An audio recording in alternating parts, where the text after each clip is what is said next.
Buenos días a todos, bienvenidos, gracias por estar aquí.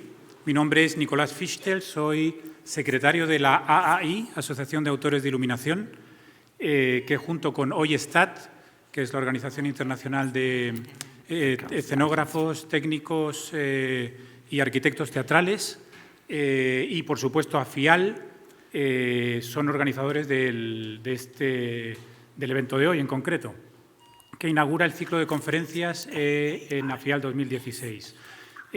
Muy brevemente os voy a presentar a Yaron Abulafia, que es el invitado que tenemos hoy. Es un conocido internacionalmente diseñador de iluminación que ha trabajado, ha hecho múltiples producciones, cerca de más de 200 producciones de danza, de teatro, de espectáculos, conciertos y ha recibido varios premios internacionales.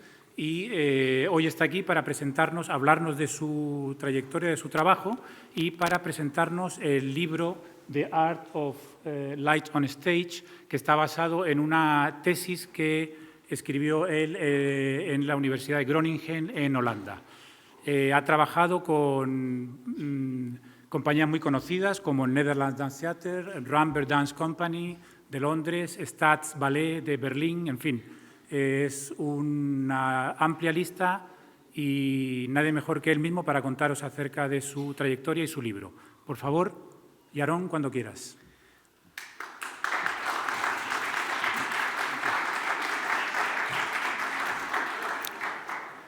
Good morning. I have to stand here. Good morning, everyone. I'm very happy to be here, and I feel it's a privilege to present you some of my work and also my academic work here at AFIAL. I want to thank first to AFIAL for this kind invitation with the support of OISTAT Spain and the president of OISTAT, Mr. José Luis Ferreira, and for AAI, the Spanish Association of Lighting Designers, Mr. Nicolás Fichtel. I'm very happy to share with you some of the ideas that I have about the different functions that light has on stage, as well as more advanced ideas about light in contemporary theater, in the theater of post-drama. We'll get to this part later in my talk when I will discuss the book.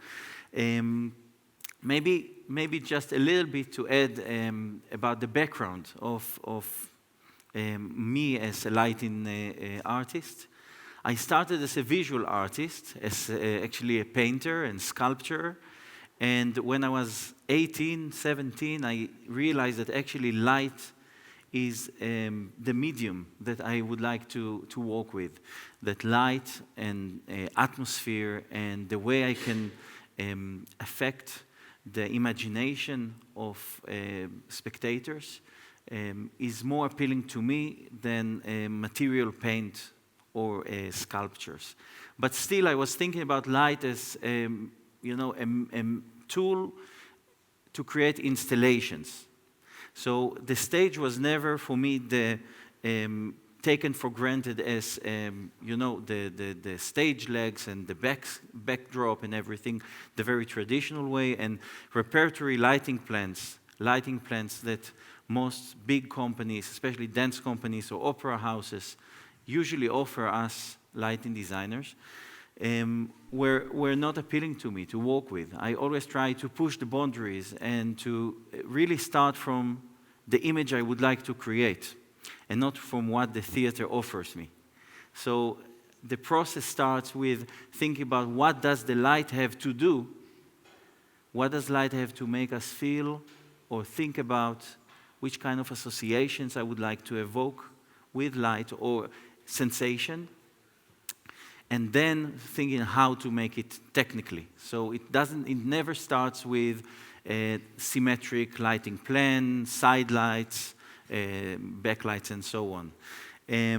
I would like to share today two pieces that I designed one is in Staatsballett Berlin, the open square, where you will see very soon that the lighting design is very non-conventional, not traditional, And the second piece is actually, it's performed here in Spain.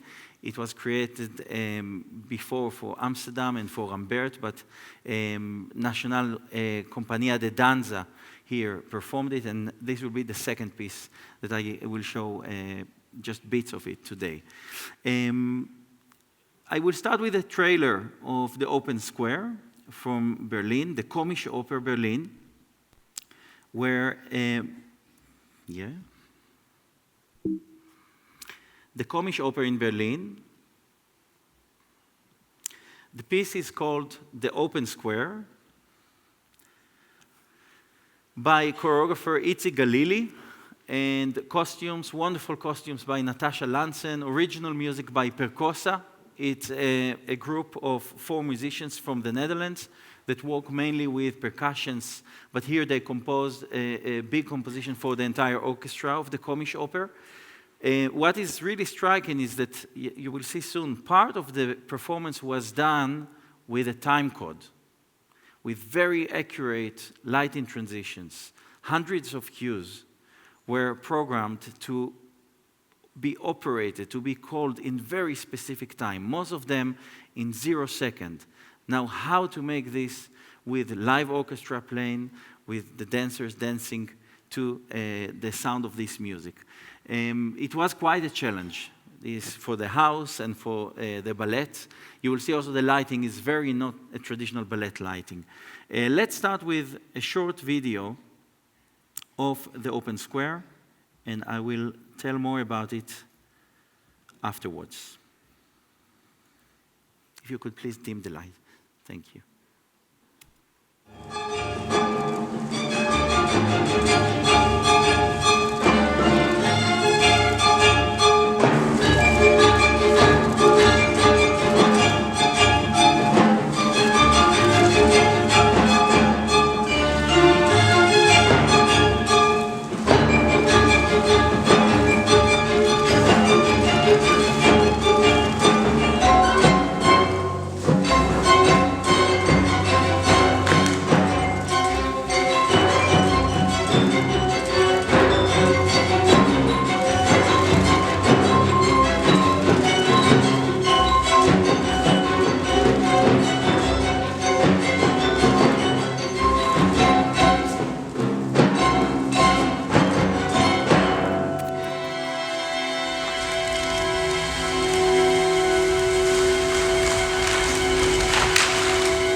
It is a rehearsal, by the way, so the mistake with the dancer was fixed later on.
So, this was a short video. Just to show several photos here that can show a better quality of the images. If you could just please kill these two Fresnels, because it's quite dark there. Thank you. So actually, the engagement with the public starts already at the lobby, at the foyer of the opera. Pairs of dancers approach audience members, and they greet them for coming to the performance this evening and ask them if they can take a photo with them as a souvenir. Later on, these photos are used on stage, as you saw in the waltz section, with this big room made of power frame. And then on stage arrives this dancer and starts talking to the public. It sounds like a speech. He says that it is a 700 show this evening with the company, and so on. And from this, what seems to be like a normal speech, which is very carefully directed, starts the sequence of the performance. Just in view of time, I will run very quickly in order to reach all the things I want to show you today. This is a better photo of the first section that you saw with the puppets. We called it the puppets, with the puppeteer that is releasing himself. By the way, in the speech, the dancer also addresses the relationship between dancers and choreographers, so also the politics within the art world is mentioned there. And then with this association in mind, you see the image of the puppets with the puppeteer that manipulates all these bodies in the space. This is another photo from the side of the puppets. And just to show you very quick sketches that I sometimes do, not in order to present them very roughly, very quickly, to think about light in graphic terms.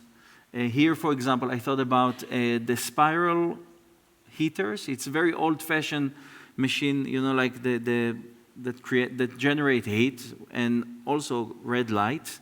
So I thought about hanging such. In another piece, I also used flea burners that are creating purple, violet light, pale violet light. And all these things bring associations, context, by the way we use these objects in daily reality and hear differently in a poetic context on stage. Another example, I thought about a grid. By the way, the piece was called the Open Square. The design included 36 squares, but about 2 months before the premiere, I heard from the opera house, sorry, we cannot focus 36 squares in the Komische Oper. So what you saw eventually with circles was a compromise. But this was, for example, an idea with gobos, creating frames like rooms or different cells so dancers can dance inside and with some saving lamps above. Eventually, I did use the system of the bulbs that were hanged above the stage. This is the solo, and what I didn't show you in the video is that when this dancer ends her solo, the bulbs start very slowly moving to the sides. Actually, dancers between the stage legs, invisibly, pull very slowly the black electricity cables. And then they appear on stage with the bulbs and do the section that you did see in the video.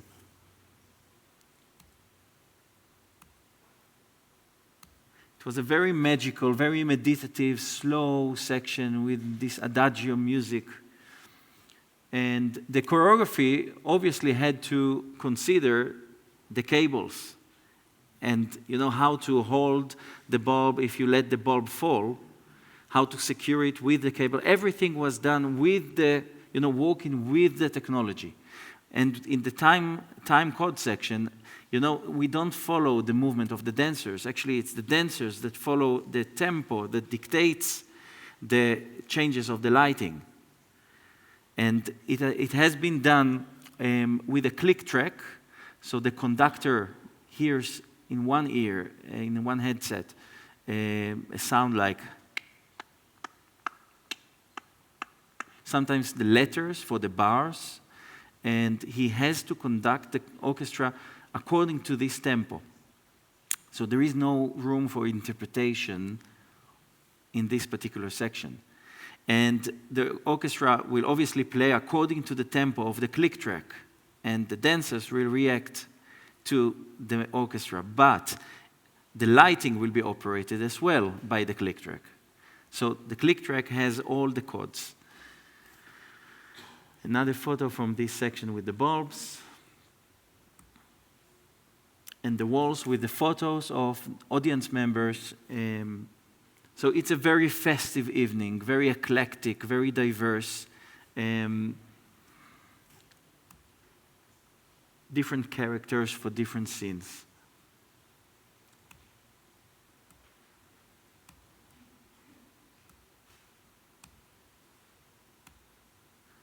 This was an idea for Gobo about the frames that I showed you before and some rendering. I usually don't use rendering softwares, but in this case I tried something to show something to the company and different possibilities with it.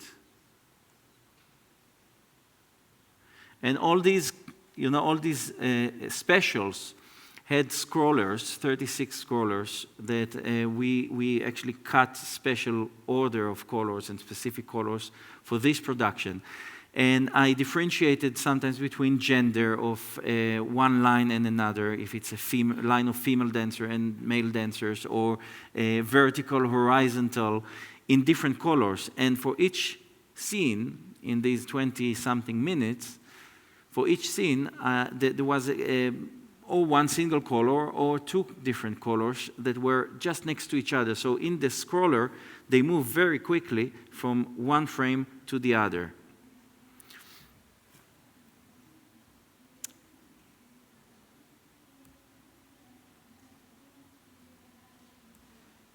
And this is example how I worked with the choreographer and the rehearsal director. On one side, on the left, you see dancers.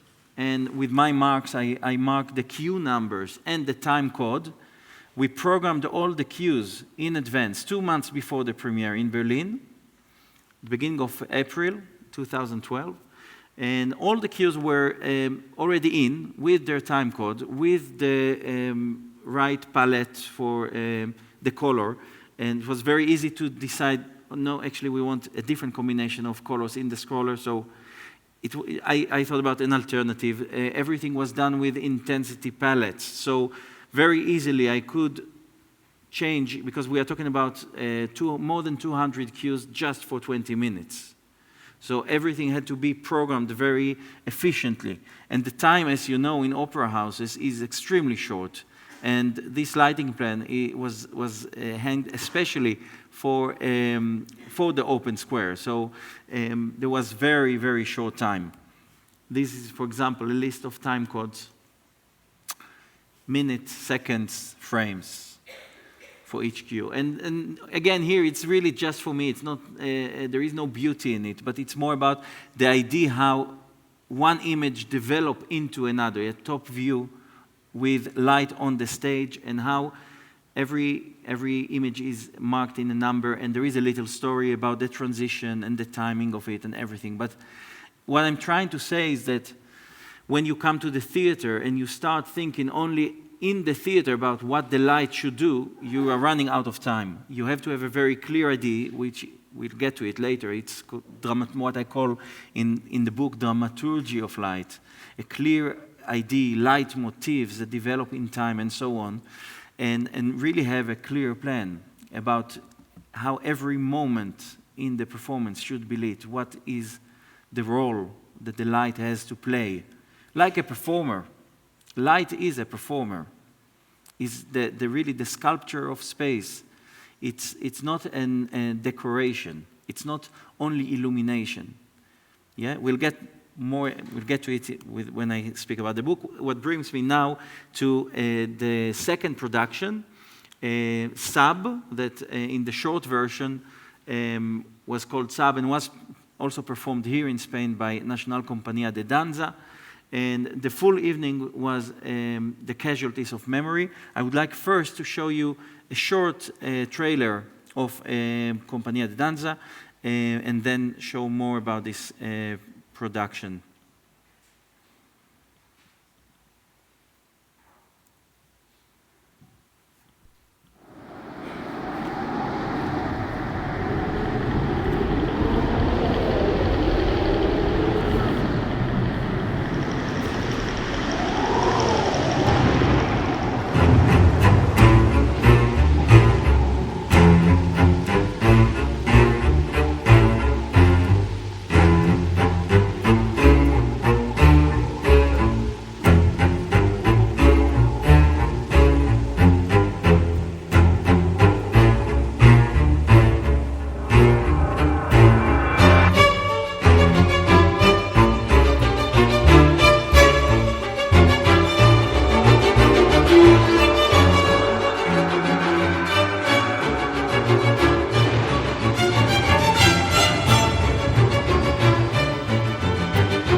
Okay, so Sab.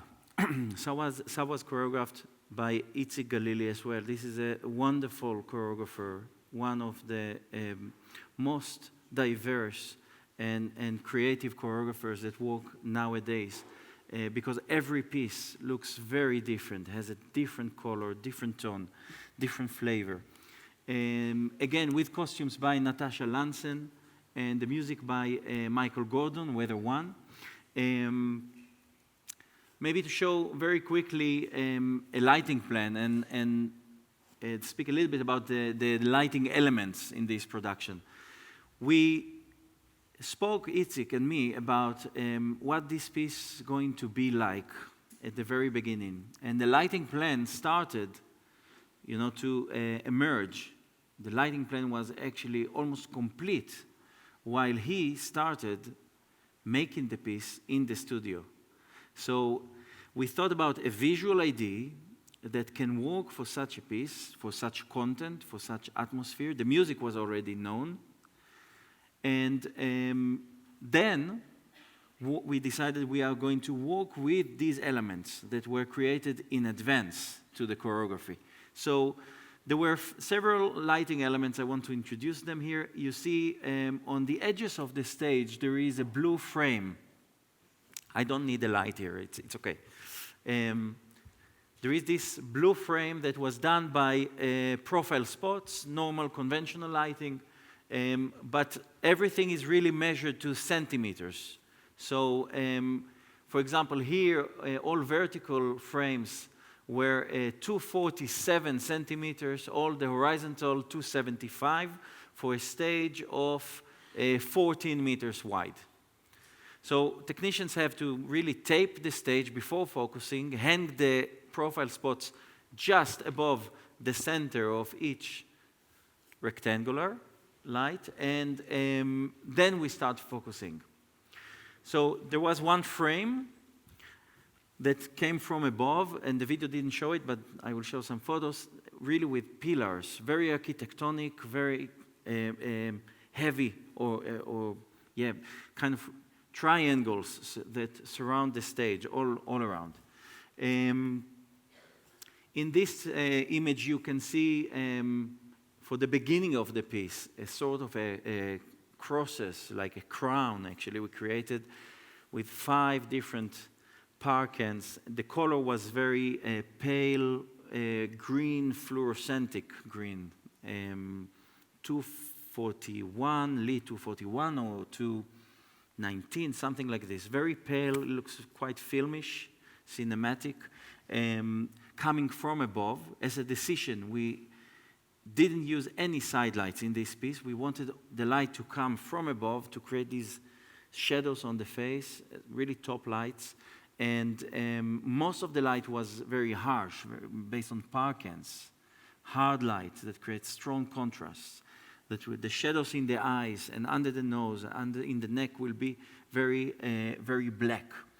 So what you saw on the video was very similar to how you could see it on stage. It's not just the camera that had strong contrast.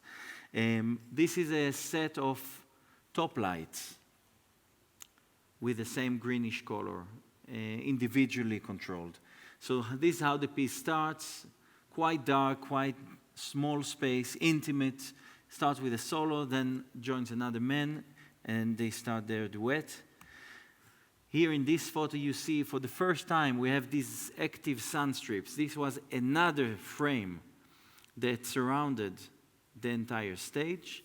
500 channels, 500 bulbs, individually controlled for dynamic motion effects, very soft, very slow. But it was all about creating an environment that is very unfriendly, very depressive, very heavy, very challenging for the dancers. You see, they act like gladiators. They fight against some invisible force. Light maybe was the force that they clashed with because it metamorphoses this space so in such a dominant way. And here I found a nice critique from United Kingdom. Sab is a train that starts to go and just keeps on running. Well organized, juxtapositions of chaos and order, storm and calm, which leave you on the edge of your seat. The piece is set for 7 masculine dancers, reminiscent of gladiators in the battlefield, exploding of testosterone, strength, and elegance, and sprinkling a pinch of skillful capoeira with high speed and precision. They are hunted, perhaps traumatized, by an invisible enemy. And the light plays the role of a force majeure by metamorphosing their surrounding and their look, the look of the dancers. The 7 men dance for all they are worth, taking risks with their own force and in last-minute catches. In this photo, you can see part of the frame on the side of the stage with these triangles of light that I mentioned earlier. And before finishing with this project, I would like to bring this critique as well from the UK that was published in the website Writing About Dance by Nicholas Mintz. And I quote him, "One thing that can be seen from above is pattern. Fortunately, there is plenty of that in Itzik Galili's Sab. And the lighting by Yaron Abulafia is particularly sculptural. The scene is set for a work that is in turn hard-edged, nervy, and menacing. These qualities are laid down on each layer of music, choreography, and lighting, giving a sense that Sab has been choreographed in light as much as in movement. Abulafia has created shadows on the stage in which a line of dancers will lurk while duet or a trio takes place in the light. So dancers are coming into the light and out of the light, appearing and disappearing just as we want. The dancers never seem to exit. They glide instead or into the dark light. That's a very interesting experience of the critique, disappearing into a dark light, a feeling of constant intense activity. Here you can see just a long shot of the stage. It's taken from a DVD, so the quality is not so amazing, but you can see part of the specials that I showed before, the 3 lines, the frame just without the downstage area, and part of the active sun strips. And this is just a rehearsal photo. It could really look in this image. You don't see some of the dancers don't wear the costumes here, but when you have the frame around done with ETCs, and everything is dark except of just one special inside for the soloist at the back, it looks like a black hole, like a void. Very strong moment in the piece. This is just to show a little bit of the dangerous choreography. Really, they fight. They could easily get injured in this piece. It's about getting so exhausted and rising into a climax in the piece and then dropping. And then another climax appears that is even more severe and higher than the previous one. And it always seems to be even more intense than what it was before.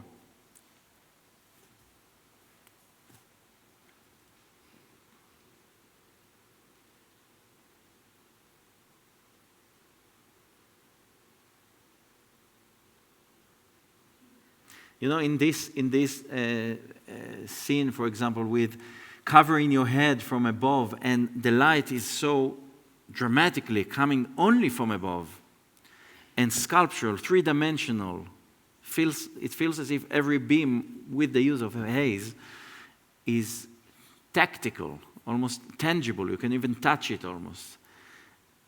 And with these kind of movements, the interaction between light and dance becomes something very significant, very symbolic. And in this last moment of sub, in some companies, I think it has to do with the quality of the filters. But in some companies, like here in Spain and also in London with Rambert, the filters start to burn because the heat is going up from the active sun strips downstage. And the dancers put their hands like this and they lean, and the filters start to burn and it starts raising smoke. And it seems as if it's a moment, you know, as if they reached hell. And just very quickly into the transformation from sub to the following sections of the full evening version. Basically, all the active sun strips were motorized, were connected with black steel wires to 11 different fly bars, connected to computer. This is a Turin production in the Netherlands. So every day, the dance company of Amsterdam, I mean, now I'm jumping to the full-length version of the piece.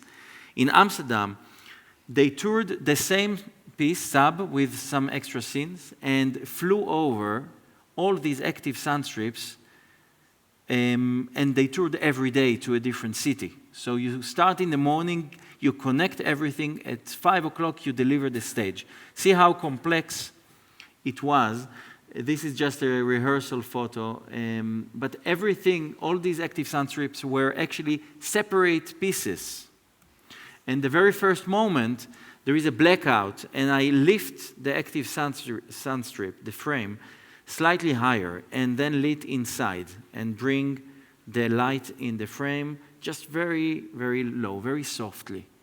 And it seems to you as if the dancers are underground, because we established a horizon of the stage in the men's section, and then suddenly it moved. You don't see it in action. You see just the new angle, and it makes you feel as if a bit disturbed. And it moves very slowly. The motion is very slow. I just want to show you here, there were 10 lines of aircraft lamps, ACLs, low voltage, very narrow beams. And I want to just reach here, you see a motion, just a shot with the effects in the sun strips. The intensity is slowly changing. But what is really interesting to show is the moment this dancer takes the book from the technician. I will not get into it, just to show you something that the light has been doing. Then we see only the couple with a special, and the frame breaks. This is a stage of 14 on 11, 14 meters wide on 11 meters deep. And all these ACLs that are hanged in diagonals with wires and so on slowly go up to the stage tower, 25 meters high, and these sun strips, some of the pieces are 6 meters long, some are 5 meters long. They are really as if they are swimming in the water, moving extremely slowly. You hardly notice. Sometimes it's a centimeter per second, or half a centimeter per second. And there is a solo with text and dance that lasts about 20 minutes inside a limbo. And this kinetic sculpture was created by the active sun strips. This is just an example. These are the same active sun strips that you saw in the men section laid on the floor.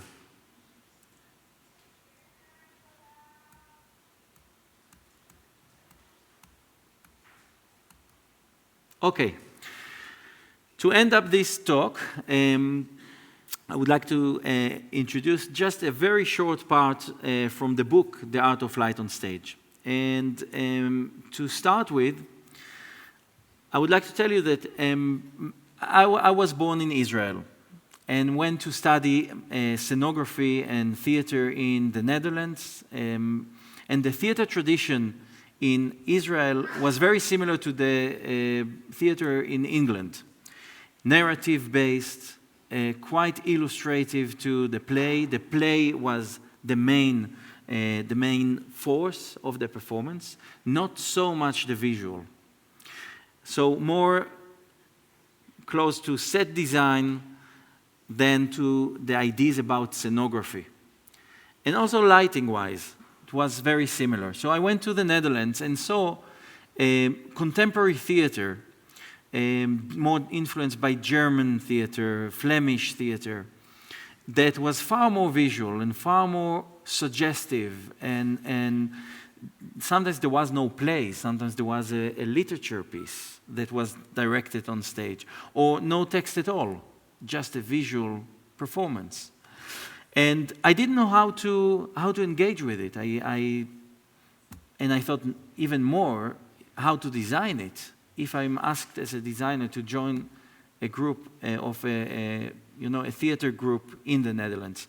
And then I started to research what is this theater that is called post-drama, post-dramatic theater, where text is not the main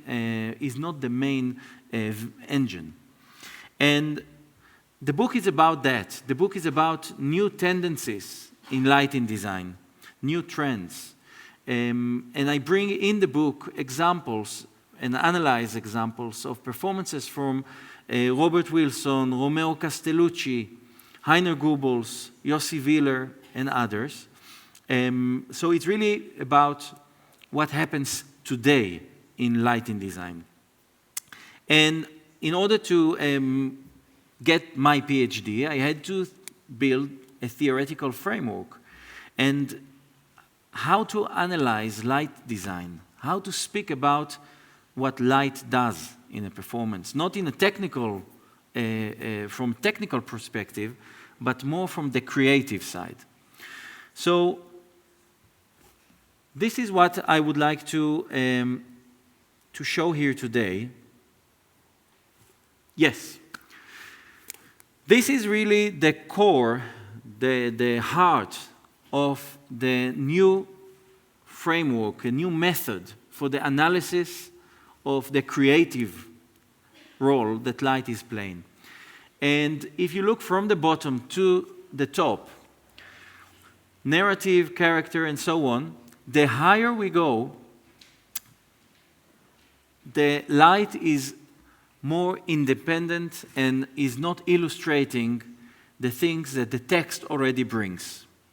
In the mainstream theater, in most of the world, most of lighting designs are supporting the text, supporting the narrative. And this is really the bottom. This is the more serving position of lighting design, supporting the sense of time and space, creating fictions, creating illusion. For example, in this production, Madame and Butterfly from Robert Wilson, we see an afternoon scene in the fields, and downstage you see, in Madame and Butterfly, you see Pinkerton, and it's just the preparation for the marriage. And you see the light makes a kind of, a daylight, the sky is bright, and the fields are kind of straw color and so on. This is a very illustrative level still. But Robert Wilson is definitely not an illustrative artist. He is doing something very, very sophisticated in this act. We start with this, we believe it. He establishes the space in a very realistic way, loyal to the narrative, and then in the first entrance of Butterfly, Butterfly is a Japanese lady, for whoever doesn't know the story, and Pinkerton is an American man. He's a Navy officer, and he is in Japan. He wants to get married, but not really out of love. Butterfly believes that this marriage will make her happy and will also be her maybe exit, way out to the Big Apple. So we see the first entrance of Butterfly, and this is a total different image from what Wilson creates earlier. Actually, Wilson, in this moment, disappears the floor. So the floor is it's like a black void. And he shows Pinkerton watching. We see his back on the left of the photo. And Butterfly is lit like an angel.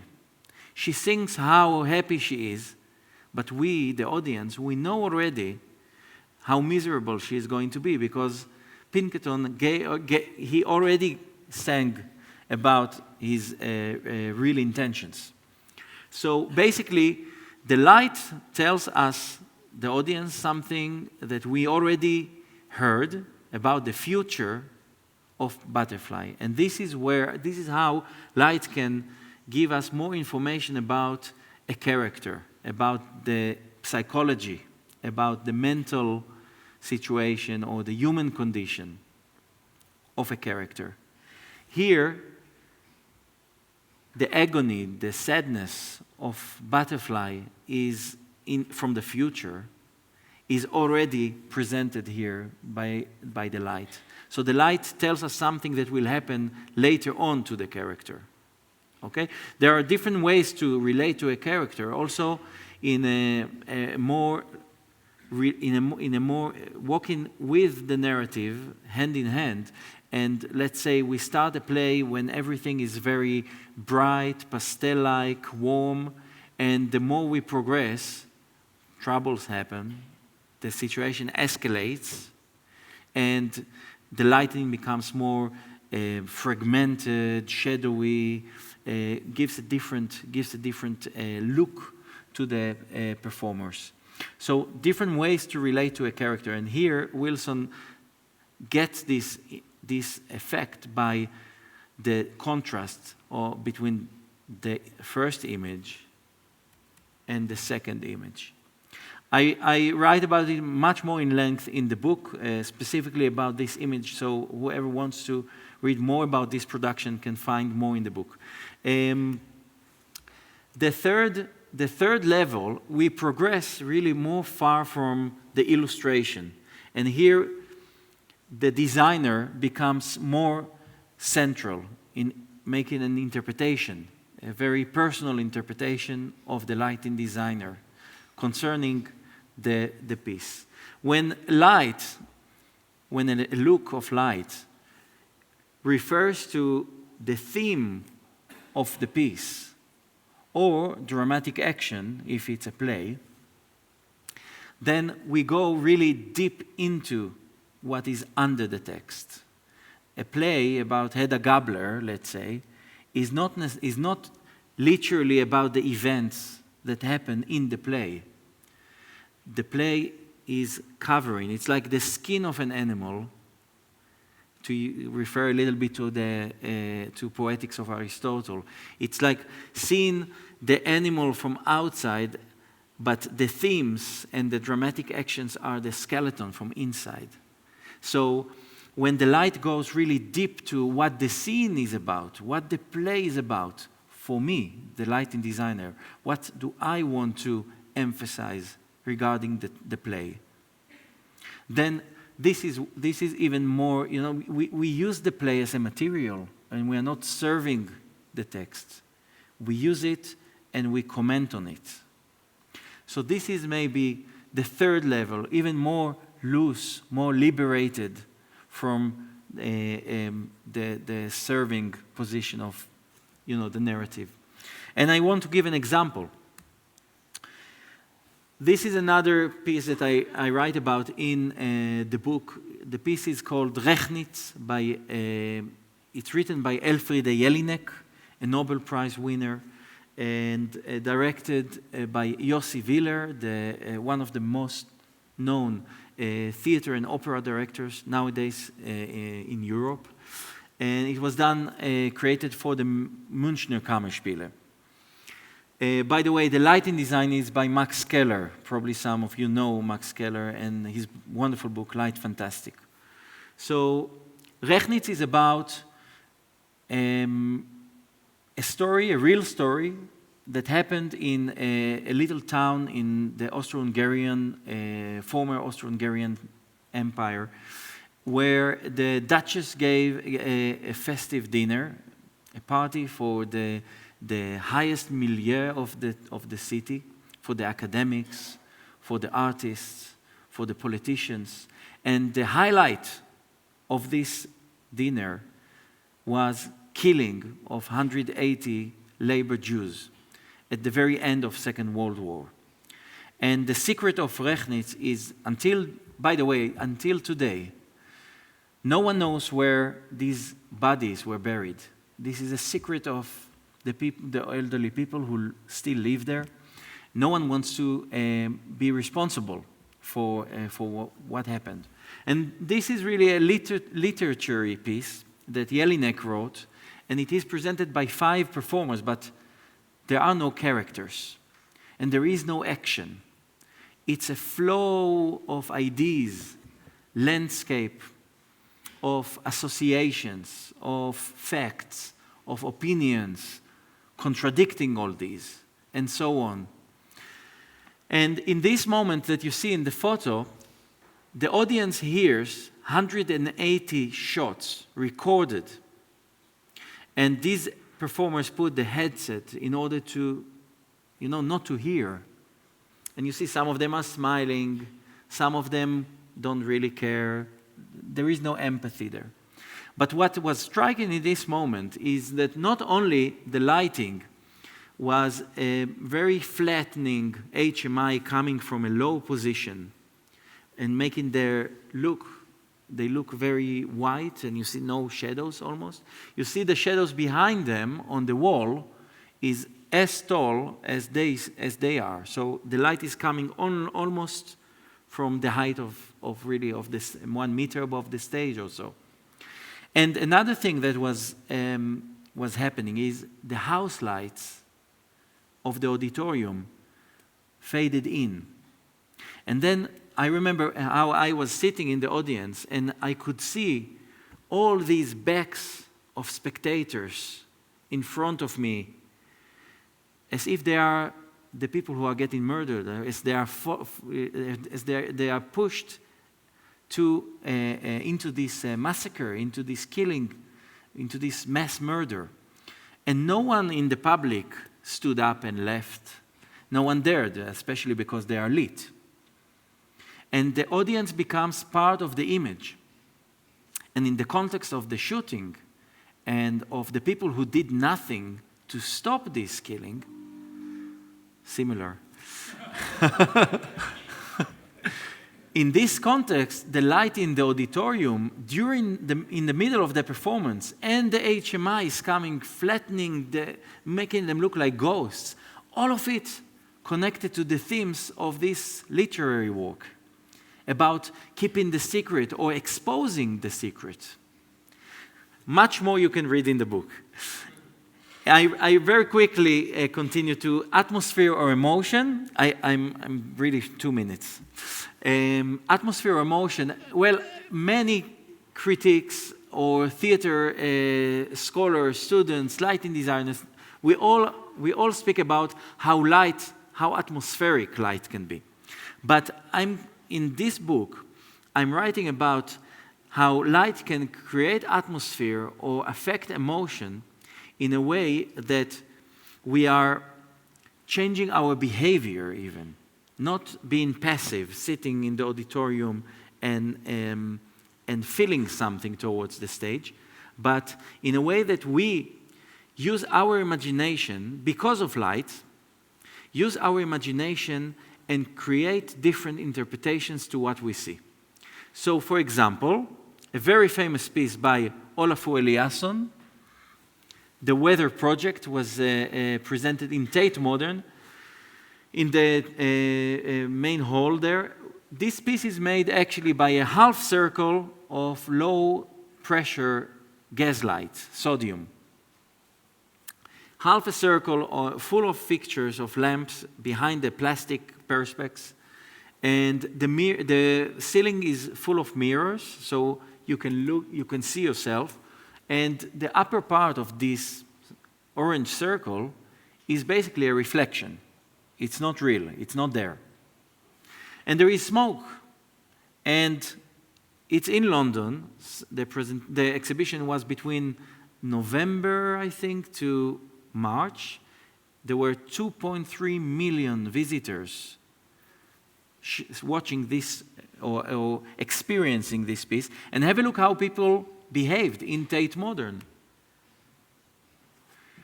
Although the light doesn't generate any heat, people felt toward it as if it's a sunset in a kind of a tropical area, and they lay on the floor.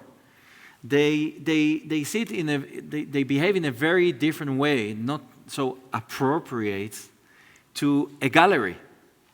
And the light here is not generating any heat. It's more the associations that we have towards the image of the sun, and so on.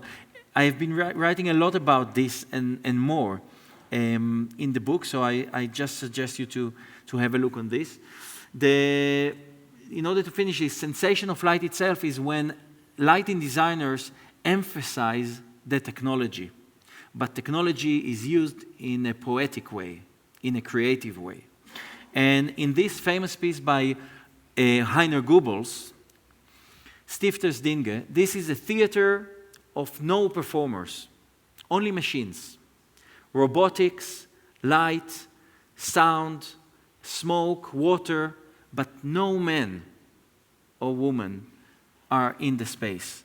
And here there is just one single light from behind, hitting the very shallow swimming pools, 3 swimming pools, and gauzes, curtains, go slowly up and down. There are 4 of them, and creating beautiful, beautiful patterns of water movement. You can find it on YouTube. It's really mesmerizing. It's hypnotizing. And this is a projection of a painting on the same space of Stifters Dinge, and you can actually notice no detail of the painting unless there is a board, small board, white board that is traveling in the space, going slowly from side to side, up, diagonal, and you can distinguish details only on this. You are limited. Your image is influenced by the topography. The image of what we see, what we perceive, is influenced by how the light falls on this, on the topography of the space. And there is kind of frustration, setting of tempo by the movement of the board, and so on. Very, very sophisticated use here of light by Heiner Goebbels and Klaus Grunberg. The last one, open meaning, is the most complex, really the most complex. And I could speak about it an hour, but we have to leave some time for questions. Very, very shortly, this is when we don't know what light is about. We feel that it is structured in a very thought of way. Everything was considered really to the smallest detail, but we cannot pinpoint a meaning. We are in a search after meaning. And this is an example of James Turrell piece, Brigitte Bardot in Wolfsburg Museum, his biggest interior space, where you stand in front of an endless space, and the light is changing extremely slowly and changes your mood, and you lose sense of time. You are unable to evaluate how deep is the space, how close is it. It's a very spiritual, very sensational experience. And again, in Rechnitz, the same image that I spoke about with the 180 shootings, above the woodwork, there is this green area that reminds a little bit the quality of Turrell lighting. And you see how different the upper part of the space is from the lower part. And this clash of qualities, this contrast, is very interesting. There is much more written about it in the book, but I will have to stop here and leave some time for questions about anything that you would like to ask me about. Professional, of course.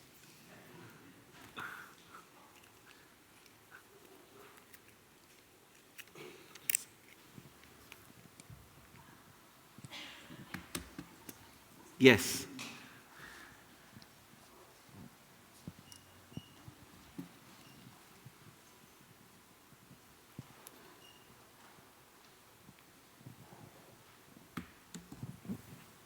Hola, no sé si me oyes la traducción. Hola, hola. Sí. Bueno, como nadie pregunta, voy a preguntar yo, pero hay muy poquito tiempo porque tenemos que pasar a la siguiente conferencia. Pero quiero hacerte una pregunta. Conozco muy bien el trabajo de Ohad Naharin, porque he tenido la suerte de colaborar con él y de conocer una persona, su iluminador, que es un buen amigo y supongo que amigo tuyo también, que es Bambi. ¿Cuál es la influencia de Bambi en tu trabajo? Porque he visto cosas que me han recordado un poco. Quizá hay algo de influencia de Bambi en tu trabajo. Bambi el iluminador, no Bambi el Walt Disney. Yes, yes. Bambi is indeed a friend, a colleague, and he was one of the first inspirations that when I saw his work for the first time, and especially the work that he made with a great director, Rina Yerushalmi, who makes a kind of theater that is also movement theater, dance theater.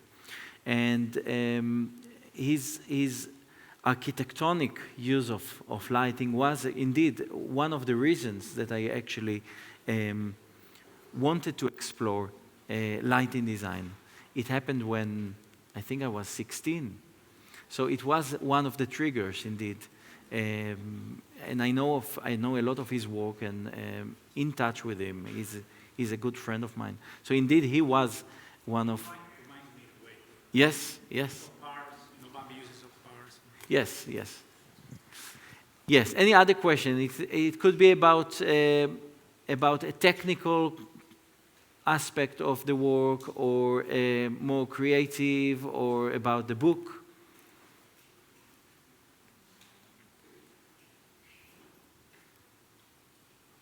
Okay. Thank you very much. Thank you.